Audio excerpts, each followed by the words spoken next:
Welcome, everyone. Hello, welcome in another World Chefs webinar. Today we are here with Aviko and with Willem Phaeton, Innovation Director at Aviko, and Stephen Lucy, Senior Culinary Product Developer from Aviko. I had the amazing luck to meet both those gentlemen in person in our World Chef Village in February at ICA. And today we have invited both of them here to talk about innovation. Hello both. Hi, guys. Good afternoon, good evening, and good morning for everyone joining. Amazing. So today we will have a chance to talk for a more specific topic, such as a connection of science, culinary, and costume intimacy when it comes to product innovation. So, gentlemen, what have you prepared today for our audience of chefs? Yeah, so hello, everyone. Thanks for joining us. We have a couple poll questions. Are we going to start with a few questions just to kind of gauge where everyone's from, and we'll take it from there. Great.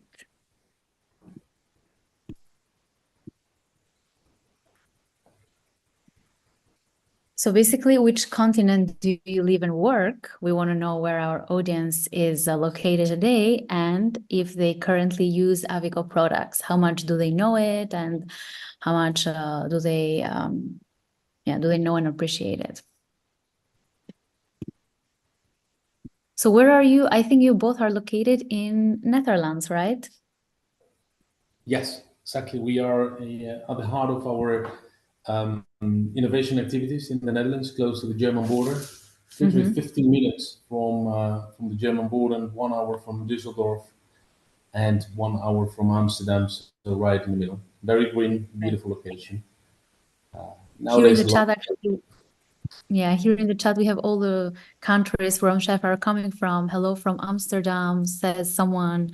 Hello from India, Australia, Ireland, Iran, from everywhere. Hello, Rwanda, North Macedonia. So lots of representation from everywhere that are gathered to hear us today. Yeah. This is really great. Okay. Oh, very good. So it looks like a lot of people, 80% so far, doesn't know us, which is a great opportunity, actually.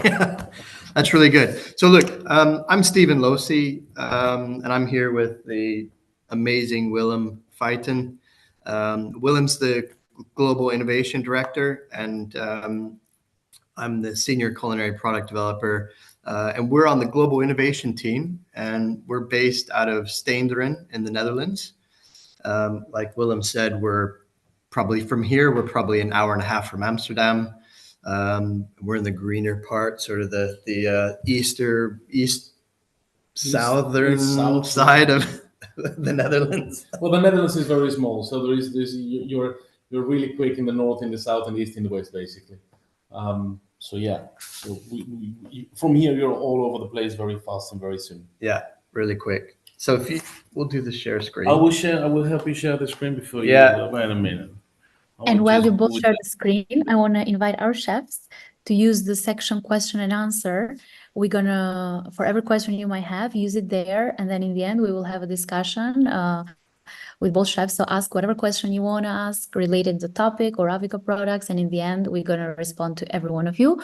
I'm leaving you the spotlight, and we'll talk with you soon. Good luck. Thank you very much. Thank you very much. Wonderful. Let me just see whether we can. We're at 77% on. Do you currently use Aviko products? Okay, that's good. Look, so just to give you a bit of a background, Aviko is we're a potato company based out of the Netherlands, of course, but we process over 2 million tons of potatoes a year, distributed basically across 13 production locations, which range from the Netherlands, Belgium, Germany, Sweden, Poland, and China. We have a portfolio of over 100 distinctive potato products, and we operate in around 110 countries now.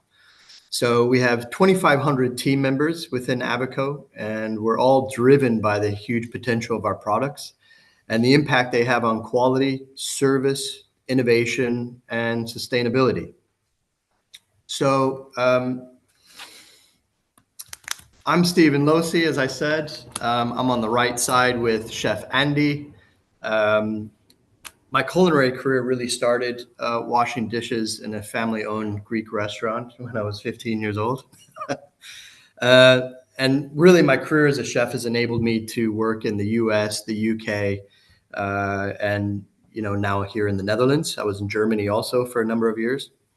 I have a bachelor's degree from Johnson & Wales, and I've earned the Master Chef certification through World Chefs organization.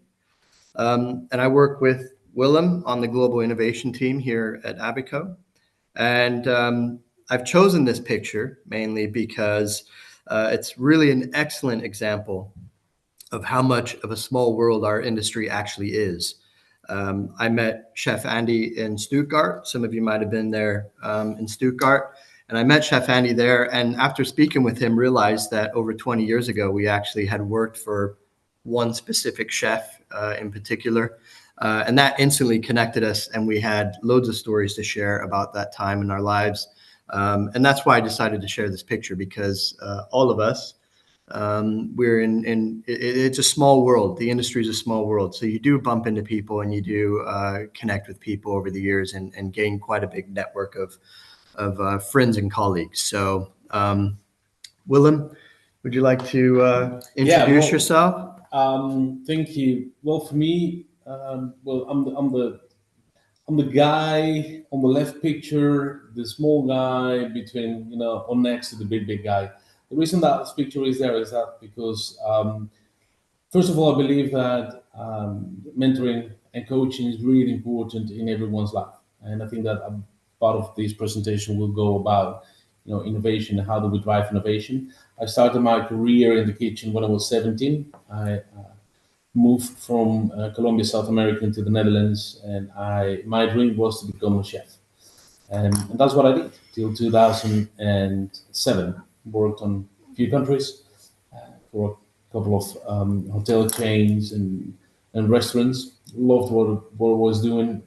Cooking for me was more than just cooking. It was therapy. It was the place I could just put all my energy and love into it. The picture that you see there is I think it's 14 years ago actually, and the guy next to me was one of my biggest mentors at that time. And it was not made actually a picture when we were working in restaurants. We were at that time product developers working for Mars actually, the chocolate, and you may know Uncle Ben's rice and some other products. And we decided at that time to show the world that food development and what we call the FMCG, right, so the big scale food production, can be favored from people looking differently at the way that we or that the companies are producing. So we try to introduce actually culinary knowledge within the process or within the innovation path. And as I said, 2010 we took the shot and we thought, well, let's be part of a culinary event, a European competition for chefs, and we won, and we were proud of that. But the main reason there, as I said, it was just to show that when you're a chef, when you're working on the food side of production, you are feeding the world, right? So it's a big responsibility, and with that comes a lot of thinking and a lot of passion. So that's what I've been doing actually for the last 47 years, living in the Netherlands. Now working together with Stephen for a year. You joined us a year ago. 1 year. Yeah, 1 year ago. And previous to that, as I said, I moved from the kitchen into the product development side of the story in 2007. So 17 years now, product development. Great. Right. So Willem and I both come from two different jungles. Originally, I'm from Omaha, Nebraska. If you're American, then you probably still haven't heard of Omaha, but it's right in the center of the U.S. And Willem? Yeah, well, I was born and raised in Colombia. So the picture on the right-hand side, that is the place where I lived, south of Colombia, high up in the Andes, on the what they call the Zona Cafetera. So the coffee region in Colombia, beautiful place. Son of a Dutch immigrant and a Colombian mother. And I said, against, I think same for you, Steve. The environment shapes your vision, and the environment where you grow up shapes actually the way that you look at the world and at food, right? Yeah, certainly does. Yeah, certainly does. And with that being said, William has shared with us a market from his. Yeah, well, I think that there's one of my favorite pictures. I took this picture last February. I was in Colombia for a week or 2 weeks, visiting family and friends. And this is a little store actually that is still there. It was there 40 years ago, and it's still there. And what this stands for is on the beautiful colors and flavors are coming together. Again, it's shaping actually the way that we look at food. It's shaping the way that we talk about food. It's shaping the way that we think about food, and the impact that it has on the communities around us, right? So this is the store, the little grocery shop that was in my parents' neighborhood. It was 40 years ago there, and it's still there. Nothing has changed, but it still have the same function that it had 40 years ago. And I just love the picture because it brings a lot of memories back, memories from childhood actually. That's great. Thanks for sharing that, Willem. That's really cool. Okay, so you're all here to kind of get a little bit of an insight on food innovation. So we'd like to present to you sort of that sweet spot between chefs, product developers, and customers when it comes to food innovation in the world of manufacturing.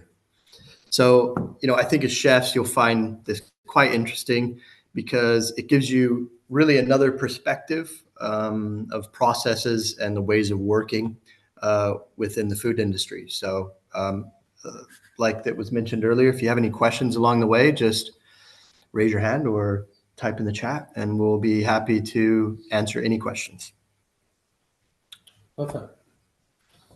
Right. So let's get into presentation mode, right? Yeah. So this is what we wanted to talk to you about, guys. It's not about Aviko. It's not about the fact that we make incredible good products and all this stuff. This is about sharing our thoughts on how do we translate actually what we've learned and what we've known from our life as chefs into the FMCG, so the fast-moving consumer goods, right? As Stephen said, we process 2 million tons of potatoes a year. That's a lot, and we love to apply some of the knowledge that we both gain from the culinary side into in the daily work that we do. So what you see here is actually the principle of innovation, right? And it counts for us as product developers, and it counted for us as chefs, and that's the same for you. So what you see here is on the red circle, the desirability, on the blue circle, the feasibility, and on the black circle, the viability part of the story. So desirability means what do they want? What the consumer want? What do your guests want? Feasibility is, can we make it? Can we serve actually the guests? Can we do that for a reasonable price? Can we create value out of it? And viability is, can we sell it, right? So do we have the channels? Do we have the opportunity to transfer all those desires into products, into basically earnings and value for customers and consumers? So if you put actually another layer on top of that, you'll see that the product and the process developer, the technologist, is playing part of in these conjunctions of forces. There is a role for the consumer, there is a role for the customer, for the end user. And when we talk about end user, we talk about the chefs, right? So the end user is basically the one working with the product. The customer, the consumer, maybe your guest, maybe our customer buying stuff into retail. And at the bottom, you see the culinary product developer, the chef. And the chef is the one bringing actually and translating everything that we know into the factory so we can produce it. So at the end of the day, it's all about bringing the science of food processing, food development, bringing the culinary arts of food processing and food development, and bringing customers close to each other. You know, that little yellow star in the middle, that is actually the sweet spot between the chefs, between the product developers, between the process developers, between the factories, and obviously the customer and the consumer. So again, this is the basis for all the stuff that we do. And I'm sure that almost everyone will be probably operating on the same way. What I found actually being a chef is that we were not aware of the processes that you're following, because sometimes it's just an intrinsic process. You know, you get into the kitchen, you do your mise en place, you prepare your lunch, your dinner, you do the stuff, and everyone is happy. But there is a real process behind it actually, and I discovered that process when I moved from the kitchen into the product development, into the lab, right? The reason that you do that is because, well, you need to kind of map out all your steps in order to be able to go from one single sample in a kitchen into, let's say, those 2 million tons of products a year. So you need to know how to scale it. Next one. Yeah, that's great. So talking about scalability, talking about bringing things bigger. This is what I call the 40 to 40 million. Basically, that's the 40 people, and not just an average restaurant doing 40 people at night, serving 40 people, to the FMCG, actually to the high scale, big scale food producers, where you're doing 40 million, where you're feeding actually 40 million people a day. The principles is exactly the same, right? It's about what do they want, can we make it, can we sell it? So the principle is exactly the same. Desirability, feasibility, viability. The trick is actually to just make sure that the quality, the love, the passion that you apply for your 40 guests are all translated into these 40 million users a day. And with that, well, there is a lot of responsibility needed, and it comes with what is 40 or 40 million. It doesn't really matter. It's about understanding what consumers want, what your guests want, and it's about understanding the processes that you have to go through in order to deliver the product. So again, the difference here is scale, and it's not attitude, because that should be the same, right? Yeah. Up to you, Steve. Yeah, thanks. No, that's perfectly said. I think we'll just take it back one step and we'll talk about what Willem mentioned earlier was about the end user. So the consumers, you, customers of yours, all of that within the business, in manufacturing, or at least within our organization, we call them end users. And really the consumer is the ultimate judge of all of us, aren't they? And their feedback and purchasing behavior really drives the market and informs the direction of future development within what we do and really what you do as chefs. And understanding consumer needs and trends is really a crucial piece for creating products that resonate with the market and lead to successful sales in the end. And generally, this is the same process as a chef that you would use, like Willa mentioned earlier, when creating menus and within your establishments, restaurants, and hotels, etc. You would create, develop, launch, and analyze, just exactly like what we do. Now, taking it back one step again, I'm a culinary product developer. Willem has been a culinary product developer, but what is that? It's the creative force behind new food products. So we combine culinary skills with knowledge of food science to really craft delicious and appealing items. And really my role is to understand, consumer preference, and translate that into a tangible product that can be produced on a large scale, whether it's a snack or a certain fry cut or flavors. When it comes to a process developer, right, within manufacturing, this role really focuses on the how-to with food production. They design and optimize really the manufacturing side of the process to ensure that things that we create and things that we have in our mind and visions are produced efficiently, safely, and for us sustainably. This includes things like selecting the right equipment, scaling up recipes, and ensuring quality control through the whole production piece, through like the factory and stuff. Now, I just wanted to touch really quick on the value of cross teams, because similar to chefs and a kitchen brigade, and if you take a hotel, for example, and you have that sort of not chain of command, but you have the GM and all the way down, and within the kitchen as well, you have quite specific roles based on your sections or skill set or time in the kitchen and experience. For us, it's the cross teams combine things like culinary expertise, process development, product design, and it offers numerous benefits that drive innovation and market relevance within the industry. So bringing together professionals from different skill sets and disciplines really fosters for us a really, really open, diverse perspective of what we're doing. And the diversity can really lead to creative solutions that create innovative products that really might not happen from just a single idea or a single person. So innovation certainly is not something that is created on yourself, is it, Willem? It's really certainly a team effort. So rapid response, that is just a way that we can quickly sense and respond to changes in the market.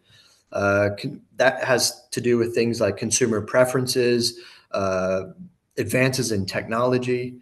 So being, agile is really crucial in our industry because it's so fast paced. And as you know, things change quickly, whether it's trends or running ideas or concepts. Our industry evolves pretty rapidly. So having the cross-disciplinary teams really equips us to address more complex issues and trend setting and problems. So, for example, a chef can focus on taste and appeal. The culinary product developer can focus on that. The process developer on manufacturing efficiency, and the product designer really on the whole packaging piece and the user experience. So increased efficiency can really streamline the development process by integrating the different stages of product development from what's in your head to execution and the project. And this can lead obviously to more efficient ways to be faster to the market with new products. So again, the cross collaboration piece allows for us to solve problems. And it's really important within our industry where sustainability and health are really sort of trends that really aren't going to go away. And we identify that for sure. So really just on this slide, just in summary, just so you get a bit of an idea, the teams within the food industry really with what we do is essential for fostering innovation. It's ensuring that we're relevant within our market, that we're creating products that make people happy while meeting the demands of modern production, logistics, and distribution systems. So really, like a kitchen, this is the team is really the backbone of the dynamics that we can continually adapt to evolve the landscape of the needs and global challenges of our industry, really. So anything on that one, Willem? Nothing else. Well, very well said, actually. Thanks, Zach. So before going into the next slide on innovation, I would just love to come back on two questions that we got from the audience I've seen on the chat. So the first one I will take, Nassim. Hi Nassim, and great that you're listening. You said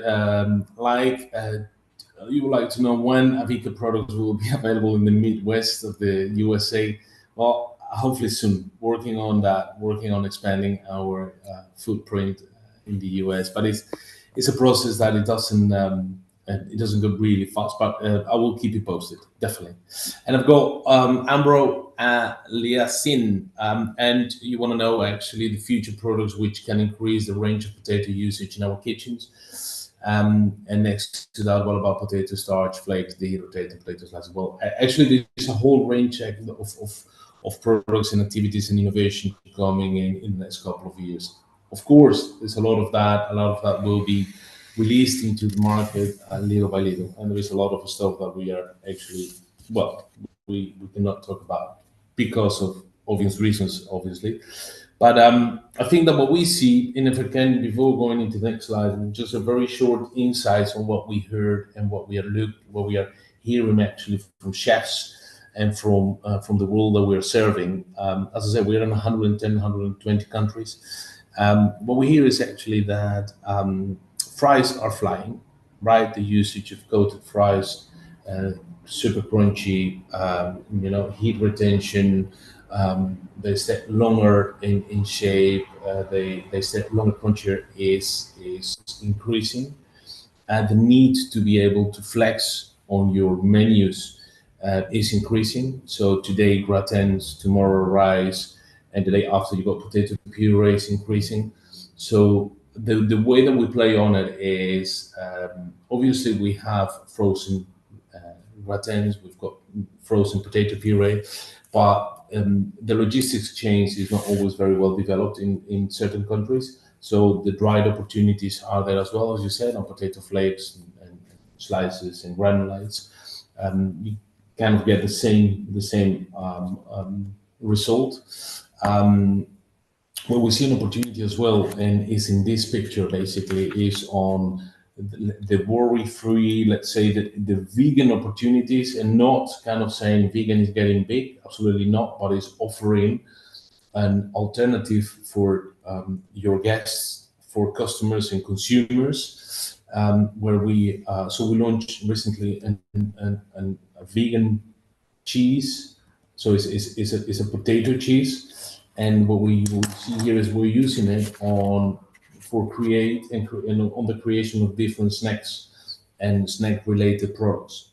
So this potato cheese, in that sense, is helping us basically changing the perception of potato a bit in that sense, and it helps us and allowed us to create new, unique products and propositions to the market at different parts of the day. So whether it's, for instance, a lunch, whether it's part of a platter in the afternoon, or a meal in the evening, or a soup late at night, there are quite a lot of potato products that will suit that need.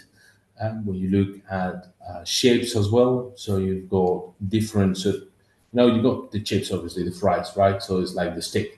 But as soon as you have a different shape in there, you will enhance different usage in your menu, right? In a different place in your menu composition, and at the same time, a different place of for consumers and for your guests. It's a product that will be and bring some versatility in terms of usage, whether you use it as a side dish next to a main course, or in a little bucket with some, Parmesan cheese and top as part of a platter. So the beautiful about potatoes is that it brings a lot of variety in a plate, right? And it can be used on many different ways. So hopefully that answers your question, Amro. And if not, don't hesitate just to drop a mail. Happy to answer those questions. Let me see. Well, let's go with this slide. Innovation, very, very close to our hearts, very passionate about. The reason I put them in here is because I just want to clarify the definition of innovation that we use, right? and innovation are not great ideas, right? Innovation is about value creation, right? So we really defined innovation as ideas that are bringing value to the market. That is what we call innovation. Anything else is just all great ideas or invention, which is not innovation. And when we talk about value creation, we talk about not only about money or margin, but we talk about answering a need on the market, answering a need of one of our customers, or answering a need of a guest of one of our customers, or on the retail side, answering the needs of consumers. That is innovation. Someone told me innovation is basically multiplying inspiration times 10 times or by 10 times transpiration. Yeah. So innovation is really hard working, which is true actually, because out of an own experience, I could tell you that 99 out of the 100 ideas will make it, and the rest will just remain a great idea, but it's not innovation. So once you go, once you hit that sweet spot, you've got a valuable product. Let me see if there's another question in the meantime. Amro, yes. So how do you think we can reduce the gap difference between the fresh products on kitchen versus produced from a factory? Well, I just can tell you out of experience, right? I think that there is still this kind of misperception on factory produced products. And yes, in the past, the food industry was not a great example of, bringing culinary principles into factories. Nowadays, it's a slightly different, right? So there is a huge increase in how I said it. Let me put it this way: the industry, at least the industries, have been working for. We have been putting a lot of, and especially in Aviko, putting a lot of effort on translating actually all the goodness of fresh products, right, into the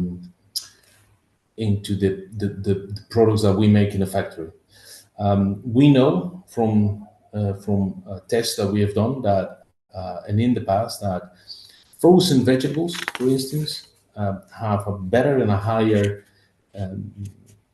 nutritional composition than fresh vegetables. Just because the simple reason that they get, the space between the crop and the process in the factory is so short that you're able to capture all the goodness of products. And people think is not true. Well, it is true, but it's very difficult to convince people of that principle. In the past, our grandmas used to make pickles, and we used to make, put pickles and veggies in vinegar, and we did it at the highest point in the season, at the best of the products, and we will keep them for the whole year in the basement. And we know that those nutritional profiles, are even better. Tomato paste in a can has a much better nutritional profile than fresh tomatoes. People don't know that, and it's fine. But but those are the facts.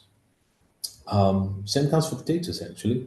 And on the other hand, well, obviously we've got our potatoes are deep fried, and so we're not saying you should eat everyday fries. Definitely not. So they do serve a certain position in a menu and certain expectations for consumers.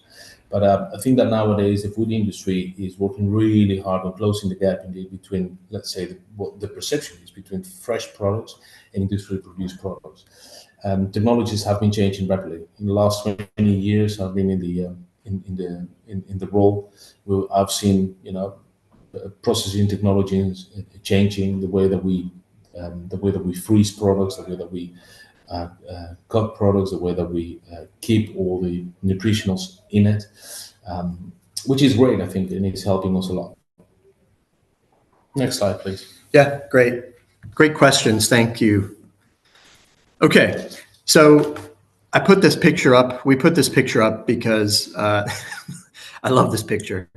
But we've all felt this. We've all felt this. At the end of the day, the important thing not to feel this way really is to consolidate all your ideas in really a structured way and to be able to manage it. Just like you would do in a kitchen. We do the same thing when it comes to launching products and having ideas on innovation. It's all done in a very structured manner. So therefore, we don't have this happen.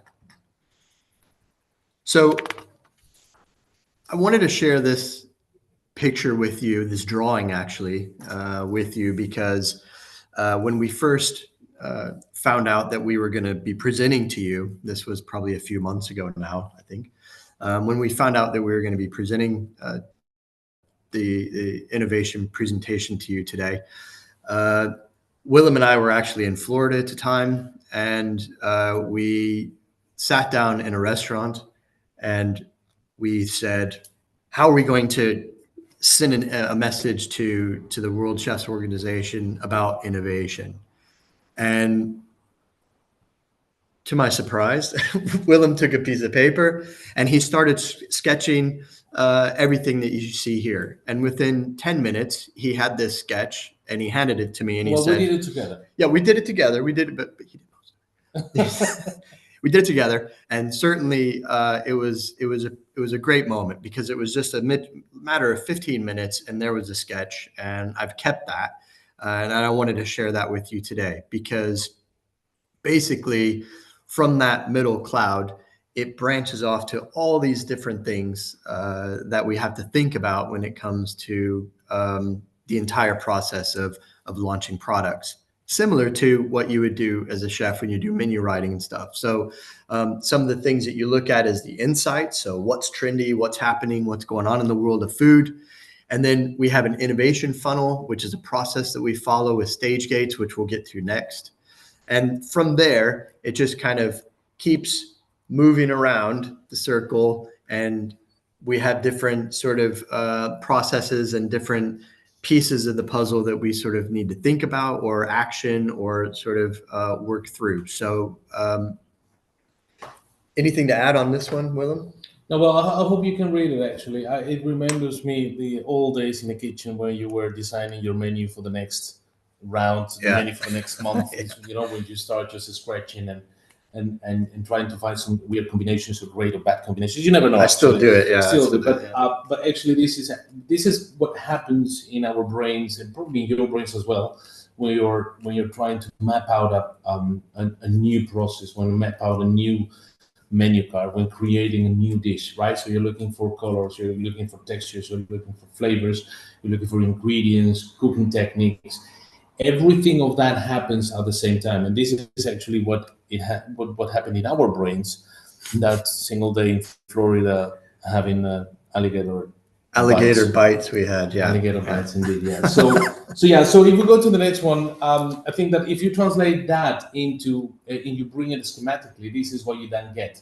So I will try to get you through this because this is about sharing the stuff that we do, and this is the way that we organize innovation within Aviko in a schematic way. By the way, innovation is not something that happens by accident. I think that's important to say, right? It's a process. Especially in our industry, it's something that requires a deliberate and systematic approach, right? It requires an explanation. I think that it's like when you look at time versus complexity in the chef world, many could be done in a day, right? You are under the shower and bam, suddenly you get this, hit by this inspiration, and then you've got this amazing dish that you will just cook at lunch or in the evening. Well, it is a bit more complicated in our industry in that sense that once you got an idea and you don't have a technology, you need to start just creating a technology. And maybe there's no one waiting for your product, right? So you need to start thinking of who is your audience, who wants to have this new product, who wants to, which problem are you attacking basically, which issue are you trying to solve? So we use innovation funnel, as you see here, and we've got gates in between. We call the stage gates. And every part of the innovation funnel has deliverables. And we have organized that because we've got a whole community of people working around it. Stephen will take you through that in a second. And when you look at the colored blocks in there, every block will have deliverables, and in every block we will have, I don't know, probably in 70 to 90 people working on those deliverables. So you cannot have a whole army of chefs, well, in this case, product developers, process developers, people in supply, people in operations, people in commercial, sales guys, marketing guys, all just working without any coordination. So we define a stage gate process where we start with an idea, we work out the idea, we define what are the deliverables, and once we think that the deliverables are there, we introduce a gatekeeper, and that is mainly it's me and it's a sales director, and that's the marketing director. And looking at the certain parameters, we decide whether the idea could be going to the feasibility. So can we make it, right? And once this idea is transported into the feasibility stage gate, another set of parameters will come in, another set of deliverables will be need to work out, another conversations will need to happen with the market, and then there is another gate number 2, where you said yes or no, we move or we don't move ahead, and then you go to development. Development means you take the idea, this feasibility kind of approach, and then you start moving it into a product, right? So you start in a kitchen, you start in the lab, you start small, you start looking at, is it something that really works, or someone came with this crazy idea that is not working? The development phase has another set of deliverables, and when they all have been passed and approved, you move into testing and validation, and then is when you are going to tell the business, guys, now we need to invest in a new technology, in a new production machine, in a new production line, maybe in a new factory, right? We're talking about hundreds of millions. Maybe you need to start talking to farmers because you want to have a different type of potato. Maybe you need to talk to certain industries outside your own industry to see whether you can create some scalability, right? And once that is done and the financials are okay and the market is willing to buy it, you go to stage gate number 4, and stage gate number 4 is not only me, innovation, sales, and marketing. And then you've got process, you've got the factories, you've got the supply chain. They all said yes or no, and when everyone is happy, you implement the idea in the factory. You implement the idea in the new production line. So when I said previously that 99 out of your 100 ideas will not make it to the end, this is the funnel that all these ideas need to go through. So innovation doesn't happen at the ideation stage. Innovation happens at the very end when your idea went through all these gates and it became a successful product and is delivering revenue, is delivering value for customers and consumers, is delivering relevance for your brand, right? Is positioning yourself or positioning your brand, your company on a certain place on the market. That is the funnel, and just explain it in 2 minutes. But this could take a year, this could take 2 years, this could take 3 years, and still the idea could die halfway, right? Because that's the idea of the funnel. Only the very strong, good ideas will pass. Everything else will die in the funnel. This is way too expensive. It's way too complicated to put every idea on the market. It's just impossible. Steve, around the Yeah, I mean, look, Willem is nailed it. I mean, that was a brilliant explanation of the stage gates and how the process works.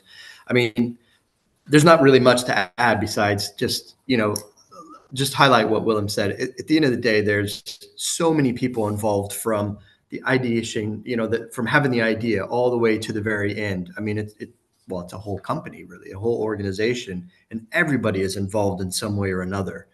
And the process with our global innovation team really is controlled by our project managers.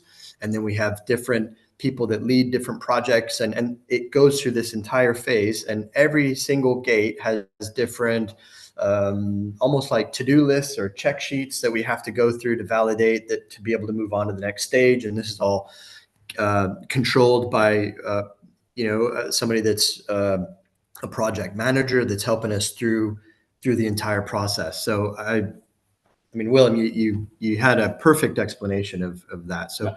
If you have any questions about that, go ahead and drop it in the chat. But yeah, that was excellent. Right, next one. So let's go. This is one of my favorite slides actually, and that is the curiosity, humbleness, and resilience. So when I was hiring people in the kitchen and now in my team, these are the three elements that I'm looking for, basically. And there may be more, right? It's up to you. But if you ask me what I'm looking in a chef, I'm looking in a product developer is this. First of all, curiosity, right? So I want people to understand what is important. And I really like people that go the extra mile, not on hard working and all that stuff, but smart working, right? On trying to understand actually the future. Resilience, as I said, one out of the 100 ideas will survive. Everything else will be or killed or is not a good idea. Because whatever we make is just our baby, feels quite personal. It's annoying when someone says, I don't like it. I think it's rubbish. It doesn't taste good, right? So you have to have that little bit of resilience in there just to start again, back to the drawing table, and see how you can do it better. And I think one of the most important ones is humbleness in that sense. We're feeding people, for God's sake. We're not making shoes or toilet paper. We as a chefs, we as a product developers, we are feeding the world. And with that, huge responsibility comes. I said at the beginning of the presentation, and I think that I said it again. That responsibility comes with the consumer is guiding us. We are not guiding the consumer. It comes with a responsibility for the environment. So are we doing the right things at the right time? Right? It's about doing the good things, the right things, and the things right, and the things good. And that's why I think those three elements, three competences are so important in both in the kitchen and in our team. Be curious, be humble, and above everything, be resilient. Because your babies will get killed, and you will need to start again.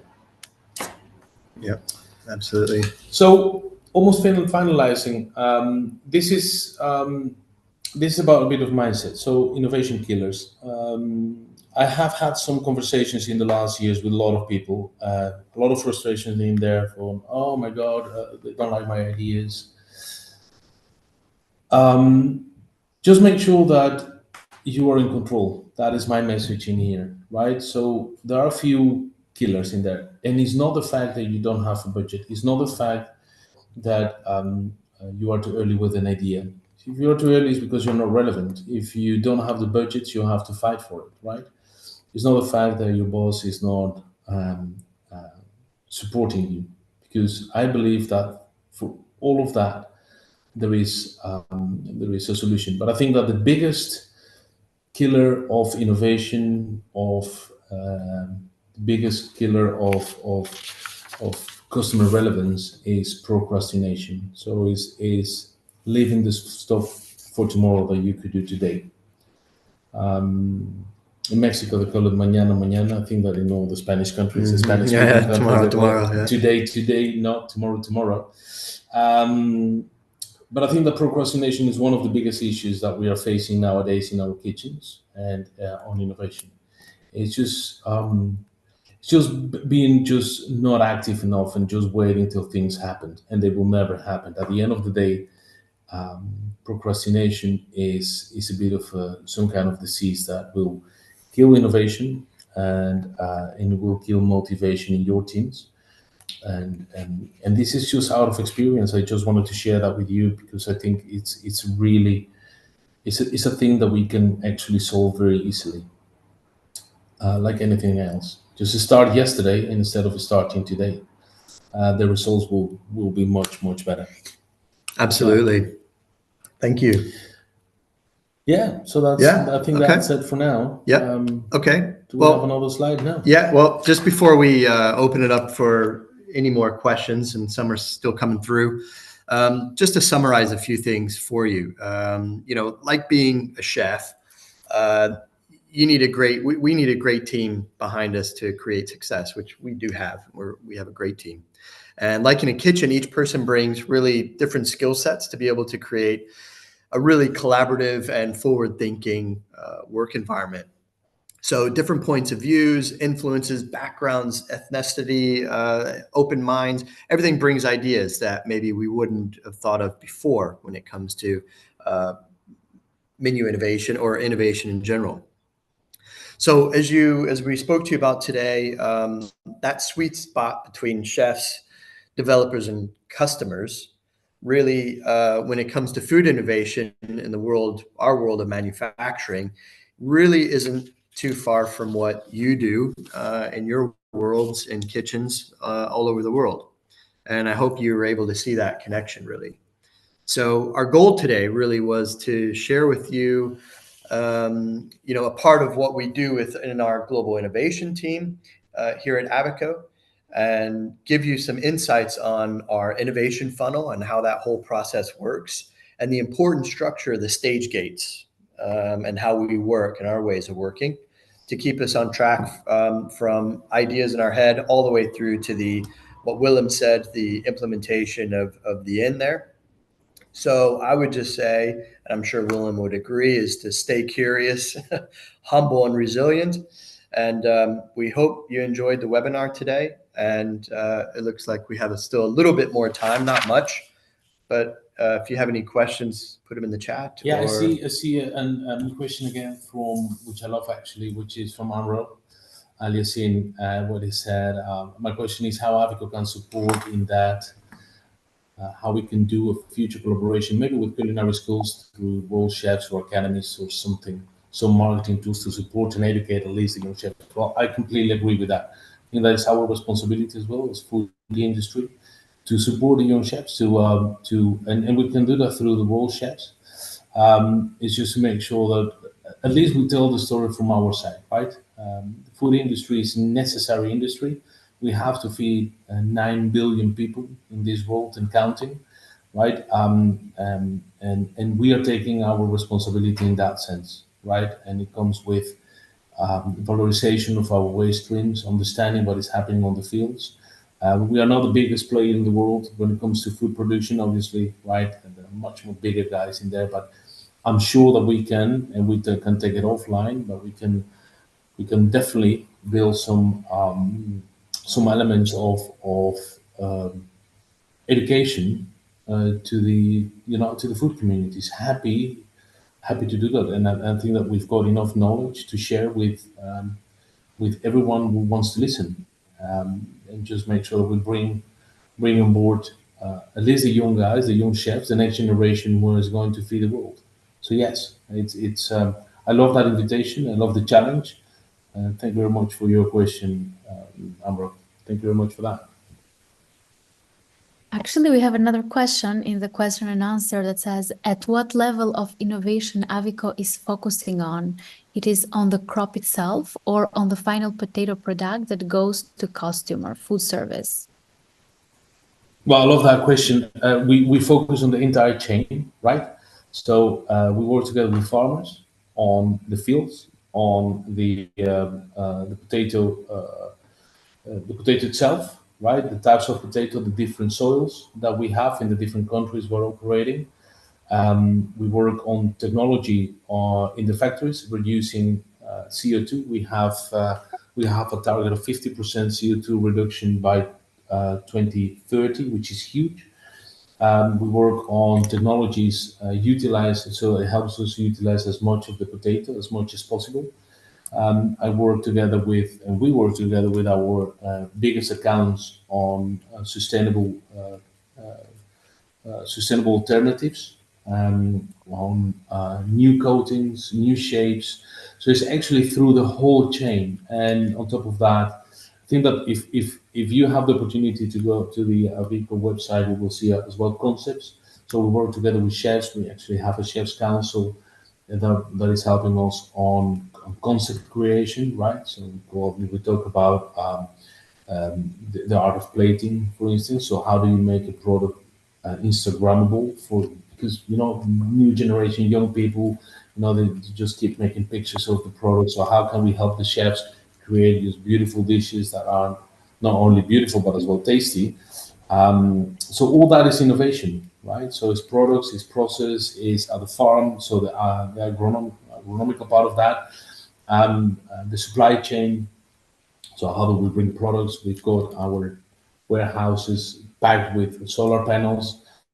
Obviously, we are in a business of water evaporation, because that's technically what French fries are. Just is a piece of potato where you take a bit of water out and and because of the oil, it becomes quite crunchy outside. But technically, it's is that what we do, and it costs a lot of energy. So how do we compensate that energy? So yeah, so we're working on a very very different levels of innovation, and all the way to packaging. Yeah. It really is farm to fork. It's farm to It fork. really is farm to fork. Yeah. Yeah. Thank you for your answer.